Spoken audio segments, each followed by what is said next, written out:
Pak minuta pasi kërcënoi publikisht çdo gjyqtar që do të guzonte të linte në burg nipin e tij, Elvis Shkambin, i cili akuzohet për vrasjen e gjyqtarit Astrid Kalaja, policia e Shkodrës ka ndaluar xhaxhain e tij, Gjovalin Shkambi. Burime të sigurta bëjnë me dije se ai është shoqëruar menjëherë në komisariat dhe tashmë po procedohet penalisht për veprën e kanosjes ndaj punonjësve të drejtësisë. Ngjarja ndodhi pas një deklarate të hapur dhe kërcënuese të tij, e cila ka shkaktuar tronditje në opinionin publik. Në intervistën e dhënë për mediat lokale, Gjovalin Shkambi paralajmëroi hakmarrje nëse nipi i tij do të dënohej nga gjykata. Ai tha hapur se çdo gjyqtar që do të firmoste dënimin e Elvisit do të përballej me plumbat, duke e cilësuar rastin si një padrejtësi të rëndë ndaj familjes së tij. Këto deklarata u konsideruan nga autoritetet si kërcënime serioze dhe menjëherë pas publikimit, forcat e rendit ndërhyn duke ndaluar për të shmangur ndonjë përshkallëzim të mëtenshëm.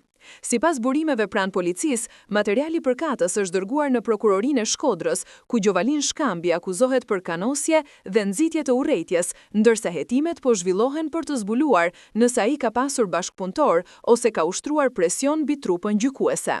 Policia e ka marrë deklaratën e tij dhe pritet që ai të dalë para gjykatës për masën e sigurisë. Ngjarja ka ndodhur vetëm pak orë pas vrasjes tragjike të gjyqtarit Astrid Kalaja në sallën e gjyqit të apelit në Tiranë, ku nipi i tij, Elvis Shkambi, qëlloi me armë ndaj gjyqtarit pas shpalljes së vendimit. Ky krim ka tronditur të gjithë opinionin publik dhe ka vënë në alarm institucionet e drejtësisë, të cilat kërkojnë masa urgjente për mbrojtjen e magjistratëve.